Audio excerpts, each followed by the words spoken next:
আপুনি জানেনে ভাতৰ লগত কেঁচা পিঁয়াজ খালে কোনটো বেমাৰৰ পৰা মুক্তি পোৱা যায়? হাঁহৰ কণী খালে কোনটো বেমাৰ দ্ৰুত কমি যায়? কেনেকৈ টোপনি যোৱাৰ ফলত মানুহ কম বয়সতে বৃদ্ধ হয়? এনেকুৱা ধৰণৰ আৰু কিছুমান নজনা প্ৰশ্নসমূহৰ উত্তৰ জানিবলৈ আমাৰ লগতে ভিডিঅ'টোৰ শেষলৈকে থাকিব বুলি আশা ৰাখি ভিডিঅ'টো আৰম্ভ কৰিছোঁ।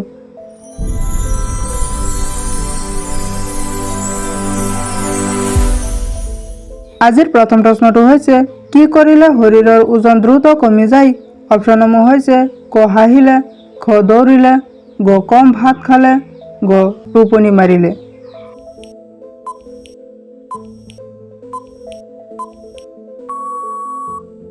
ইয়াৰ ভিতৰত শুদ্ধ উত্তৰটো হ'ব অপশ্যন খ দৌৰিলে।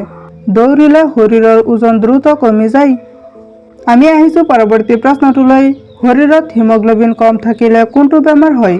অপশ্যনসমূহ হৈছে ক ডায়েবেটিছ, খ কিডনি ৰোগ, গ হাই প্ৰেছাৰ, ঘ এনিমিয়া।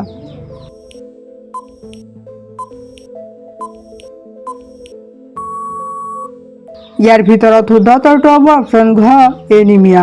শৰীৰত হিমোগ্লোবিন কম থাকিলে এনিমিয়া বেমাৰ হয়।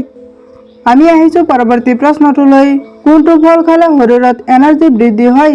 অপশ্যনসমূহ হৈছে ক কিচমিচ, খ তেতেলী, গ আম, ঘ কৰ্দৈ।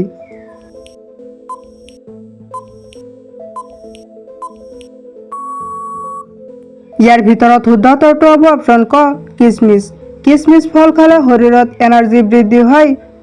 আমি আহিছোঁ পৰৱৰ্তী প্ৰশ্নটোলৈ। কনজুক্টিভাইটিছ হ'লে শৰীৰৰ কোন অংগত সমস্যা হয়? অপশ্যনসমূহ হৈছে ক নাক, খ চকু, গ কাণ, ঘ চুলি।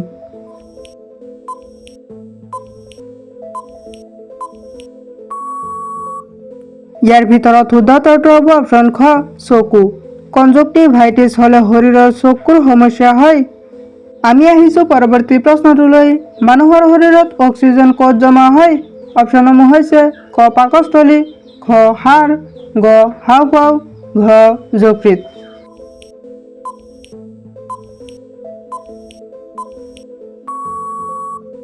ইয়াৰ ভিতৰত শুদ্ধ উত্তৰটো হ'ব অপশ্যন গ হাঁওফাঁও।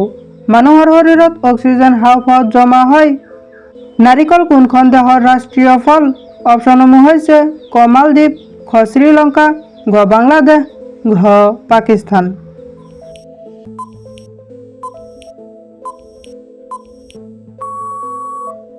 ইয়াৰ ভিতৰত শুদ্ধ উত্তৰটো হ'ব অপশ্যন ক মালদ্বীপ। নাৰিকলক মালদ্বীপৰ ৰাষ্ট্ৰীয় ফল বুলি গণ্য কৰা হয়। আমি আহিছোঁ পৰৱৰ্তী প্ৰশ্নটোলৈ। কুকুৰ কোনখন দেশৰ জাতীয় প্ৰাণী? অপশ্যনসমূহ হৈছে ক চীন, খ ৰাছিয়া, গ নৰৱে, ঘ মেক্সিকো।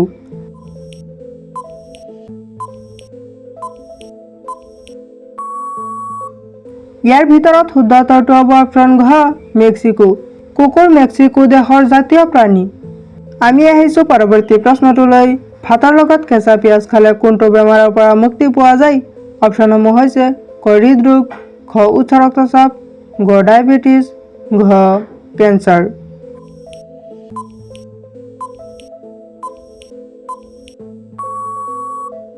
ইয়াৰ ভিতৰত শুদ্ধ উত্তৰটো হ'ব অপশ্যন খ উচ্চ ৰক্তচাপ।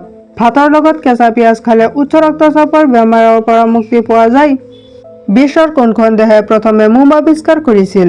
অপশ্যনসমূহ হৈছে ক ৰোম, খ চীন, গ ৰাছিয়া, ঘ জাপান।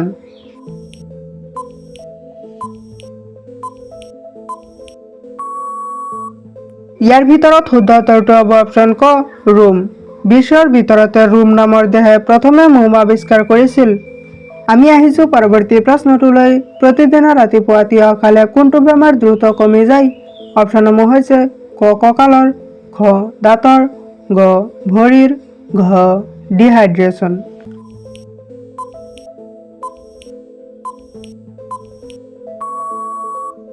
ইয়াৰ ভিতৰত শুদ্ধ উত্তৰটো হ'ব অপশ্যন ঘ ডিহাইড্ৰেশ্যন। প্ৰতিদিনে ৰাতিপুৱা তিয়ঁহ খালে ডিহাইড্ৰেশ্যন বেমাৰ দ্ৰুত কমি যায়। আমি আহিছোঁ পৰৱৰ্তী প্ৰশ্নটোলৈ।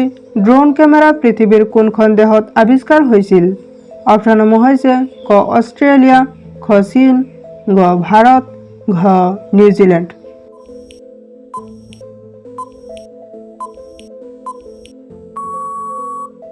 ইয়াৰ ভিতৰত শুদ্ধ উত্তৰটো হ'ব অপশ্যন ক অষ্ট্ৰেলিয়া। ড্ৰোন কেমেৰা অষ্ট্ৰেলিয়া নামৰ দেশত আৱিষ্কাৰ হৈছিল। আমি আহিছোঁ পৰৱৰ্তী প্ৰশ্নটোলৈ। কোনটো বস্তু শৰীৰত শক্তি যোগান ধৰে? অপশ্যনসমূহ হৈছে ক প্ৰটিন, খ কাৰ্বহাইড্ৰেট, গ ভিটামিন, ঘ খাদ্য।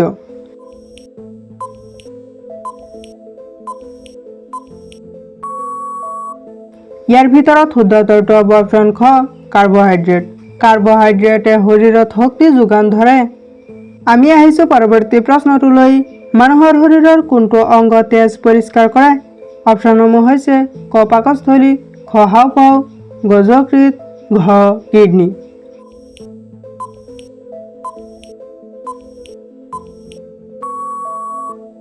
ইয়াৰ ভিতৰত শুদ্ধ উত্তৰটো হ'ব অপশ্যন ঘ কিডনী।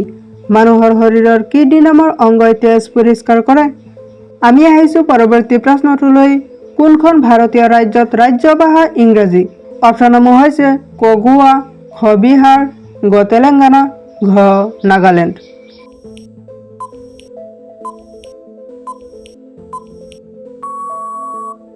ইয়াৰ ভিতৰত শুদ্ধ উত্তৰটো হ'ব অপশ্যন ঘ নাগালেণ্ড। ভাৰতৰ নাগালেণ্ড নামৰ ৰাজ্যত ৰাজ্য ভাষা হৈছে ইংৰাজী। আমি আহিছোঁ পৰৱৰ্তী প্ৰশ্নটোলৈ। হাঁহৰ কণী খালে কোনটো বেমাৰ দ্ৰুত কমি যায়? অপশ্যনসমূহ হৈছে ক হৃদৰোগ, খ ৰক্তহীনতা, গ হাৰ্টৰ, ঘ কিডনীৰ।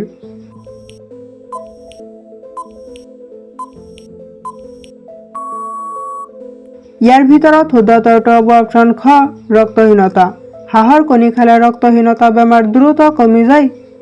আমি আহিছোঁ পৰৱৰ্তী প্ৰশ্নটোলৈ। কোনখন দেশে বিশ্বৰ প্ৰথমটো পানীৰ তলৰ ৱাইফাই মুকলি কৰিছে? অপশ্যনসমূহ হৈছে ক ইটালী, খ আমেৰিকা, গ নেপাল, ঘ চীন।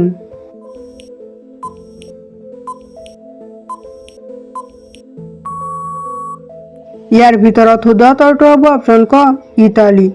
ইটালী নামৰ দেশে বিশ্বৰ প্ৰথমটো পানীৰ তলৰ ৱাইফাই মুকলি কৰিছে। আমি আহিছোঁ পৰৱৰ্তী প্ৰশ্নটোলৈ। গৰ্ভৱতী মহিলাই কোনটো ফল খালে ক্ষতি হ'ব পাৰে?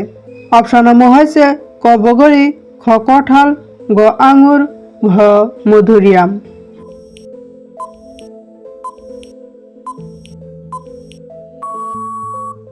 ইয়াৰ ভিতৰত শুদ্ধ উত্তৰটো হ'ব অপশ্যন গ আঙুৰ।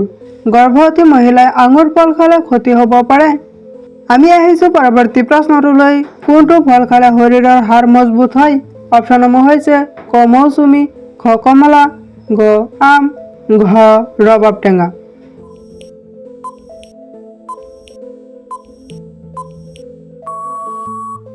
ইয়াৰ ভিতৰত শুদ্ধ উত্তৰটো হ'ব অপশ্যন খ কমলা।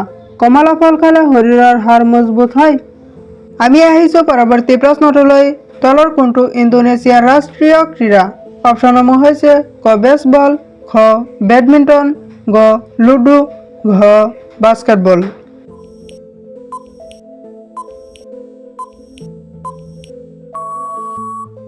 ইয়াৰ ভিতৰত শুদ্ধ উত্তৰটো হ'ব অপশ্যন খ বেডমিণ্টন।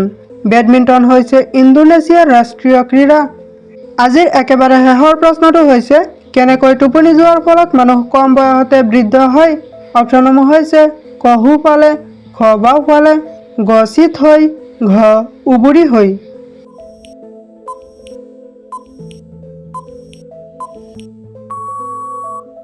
ইয়াৰ ভিতৰত শুদ্ধ উত্তৰটো হ'ব অপশ্যন ঘ উবুৰি হৈ। উবুৰি হৈ টোপনি যোৱাৰ ফলত মানুহ কম বয়সতে বৃদ্ধ হয়। ভিডিঅ'টো শেষলৈকে দেখাৰ বাবে ধন্যবাদ।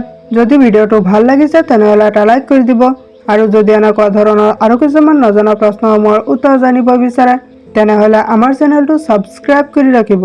Thank U.